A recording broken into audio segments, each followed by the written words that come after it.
L'épisode débute dans une atmosphère calme mais chargée de sous-entendus. Shristi, visiblement posée mais légèrement inquiète de l'opinion des autres, explique qu'elle n'était que de passage et minimise la situation. Elle confie que les gens doivent penser qu'elle a empêché le mariage du frère de Rishab et cherche à lui faire comprendre son point de vue. Soulagée mais lucide, elle admet être contente de ce qui s'est passé, même si elle n'a jamais voulu faire souffrir leur mère. Avec regret, elle reconnaît que, malgré ses intentions, celle-ci a été blessée. Rishab, dans un état compréhensif et serein, répond qu'il est désolé pour leur mère, mais affirme que, pour le reste, tout va bien et qu'il est réellement heureux. Shristi, réfléchie et pragmatique, ajoute que Prita sera triste quelques jours, mais que cela lui fera du bien à long terme. Avec sérieux et détermination, elle demande l'aide de Rishab pour prouver que Prithvi est un criminel, cherchant son accord implicite. Rishab, satisfait et rassuré, lui répond qu'il comprend parfaitement et se dit heureux de voir qu'elle sait distinguer le bien du mal. Shristi, légèrement blessée mais mature, affirme qu'en dépit de son jeune âge, elle est raisonnable, même si peu de personnes le reconnaissent. Avec une pointe d'amertume, elle explique que sa famille la gronde constamment, comme c'est souvent le cas pour les cadets. Rishab, taquin mais honnête, avoue qu'il gronde souvent Karan, puis lui demande quand elle a compris que Prithvi était un criminel. Shristi, convaincue et intuitive, explique que cela lui a toujours semblé évident, évoquant l'aura malfaisante de Prithvi. Avec loyauté, elle affirme aimer toujours autant Karan et rester sa fan, tout en reconnaissant qu'il a commis des erreurs. Elle demande l'accord de Rishab. Rishab, humble et repentant, reconnaît que tout le monde fait des erreurs et exprime ses regrets de ne pas avoir soutenu Prita lorsqu'elle en avait besoin. Shristi, bienveillante et rassurante, le console, affirmant qu'il est quelqu'un de bien, avec un bon cœur. Avec gratitude et affection, elle le serre dans ses bras en disant « Merci de nous comprendre. Merci de nous soutenir. » Pendant ce temps, dans la voiture, Prita, submergée par l'émotion et la confusion, se parle intérieurement. Elle pense « C'est ma dernière nuit avec Karan. Je ne réalise pas vraiment ce que Karan représente pour moi. Je n'avais jamais imaginé me retrouver dans une situation délicate. Et que Karan viendrait à mon secours. En pleine nuit.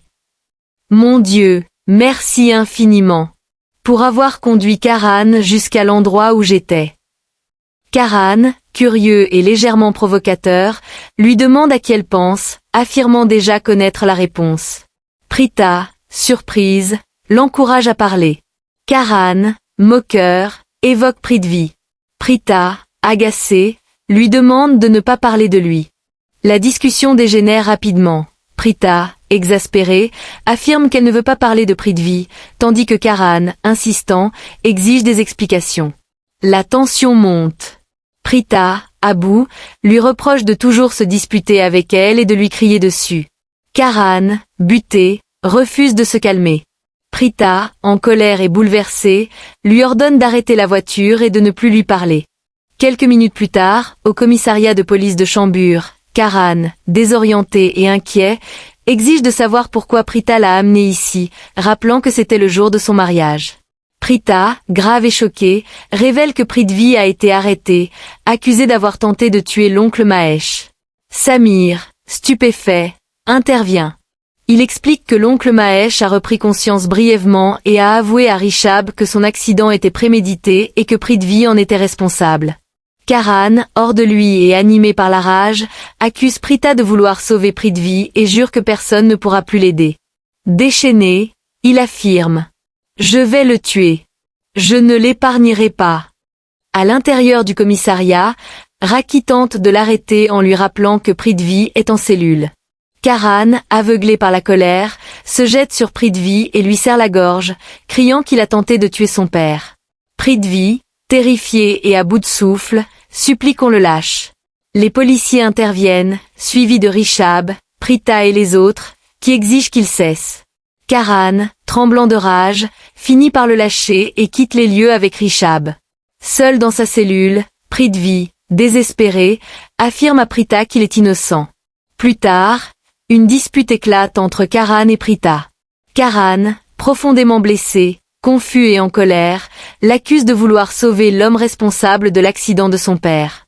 Il s'interroge sur le karma et les fautes des vies antérieures, persuadé d'être puni.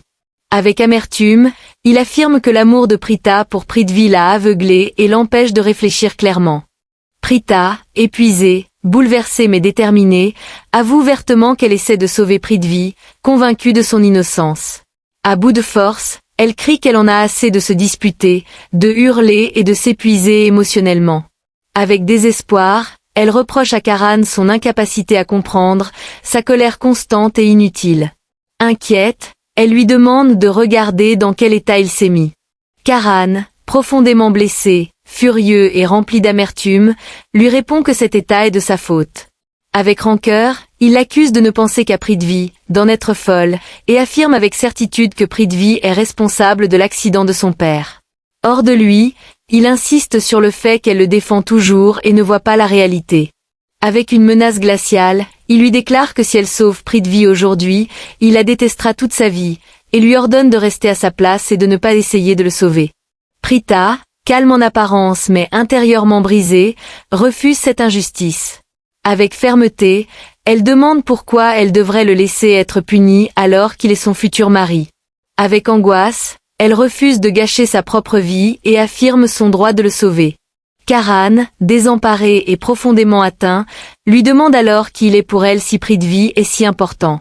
Prita, choquée et peinée, ne comprend pas qu'il puisse poser une telle question. Karan, désespéré, exige une réponse claire et directe. Finalement, Prita, résignée mais déterminée, lui répond avant de partir. « Oui, il est plus important que toi. Plus que tu ne peux l'imaginer. Et je le sauverai, c'est certain. » Plus tard, dans le couloir, après que l'innocence de Prithvi a été démontrée, la policière, professionnelle et formelle, annonce qu'il n'y a aucune raison de le garder en prison et ordonne qu'on l'amène. Dans le couloir, Prithvi, arrogant, triomphant et humiliant, tombe sur Karan. Avec mépris, il se moque de lui rappelant qu'il ne domine pas le monde malgré son talent au cricket. Avec une satisfaction cruelle, il lui énumère ses soi-disant défaites, la nuit passée en prison, la cérémonie sous le mandat, et surtout le fait d'avoir récupéré Prita. Avec provocation, il affirme que Prita l'aime et que prouver son innocence est la preuve ultime de cet amour. Avec orgueil, il se proclame le héros de Prita. Karan, froid, blessé mais tentant de se protéger, affirme qu'il ne veut pas être le héros de Prita et prétend la haïr. Prithvi, moqueur et sûr de lui, l'accuse de faire semblant, affirmant connaître toutes ses tentatives pour épouser Prita. Soudain, Charla et les autres femmes arrivent. Charla, soulagée et pressée, annonce que les formalités sont terminées. Prithvi, faussement ému, déclare que les formalités n'ont plus d'importance et remercie sa mère et Prita pour leurs efforts. Avec une assurance calculée, il affirme que les rituels du mariage doivent être terminés et qu'ils doivent partir immédiatement. Après leur départ, les Luthra retrouvent Karan, seul, abattu et silencieux, dans le couloir. Rishab, rassurant et déterminé, lui demande de venir, affirmant que même si Prithvi a échappé à la justice aujourd'hui, il sera puni sévèrement. Karina, protectrice, promet qu'elle est à ses côtés et que Prithvi sera puni quoi qu'il arrive. Samir, pragmatique, décide d'accompagner Karan et demande aux autres de rentrer. Plus tard, Prithvi, manipulateur et calculateur, parle à Charline. Avec un faux ton conciliant, il évoque les malentendus et promet de les dissiper, expliquant qu'en épousant Prita, ils y gagneront tous les deux.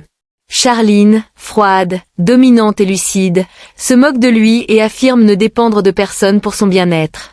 Avec supériorité, elle lui rappelle qu'il a toujours eu besoin d'elle. Avec cruauté, elle révèle que si elle l'a fait sortir de prison, c'est par pitié, et que sans elle, il y serait resté toute sa vie. Prithvi, choqué et inquiet, lui demande ce qu'elle vient de dire. Charline, implacable, lui révèle toute la vérité. Ce n'est ni sa mère ni Prita qui l'ont sauvée, mais elle. Avec mépris, elle explique que sa mère l'a suppliée de l'aider, qu'elle a d'abord refusé, puis qu'elle a agi uniquement pour éviter des ennuis si la vérité éclatait. Avec précision, elle raconte comment elle a découvert son mensonge à Prita et comment elle a acheté le silence de Lucky avec de l'argent. La scène se termine sur cette révélation lourde de conséquences, exposant la manipulation de Prithvi et annonçant de futurs conflits encore plus graves. Voilà, c'est la fin de cet épisode. Si cette scène vous a bouleversé autant qu'elle a fait vibrer nos personnages, laissez-moi vos impressions en commentaire. Partagez ce que vous avez ressenti, ce que vous avez compris, ce que vous attendez. Et surtout, rejoignez la communauté en vous abonnant pour ne rien manquer des rebondissements à venir. Merci à vous, et à très bientôt pour la suite.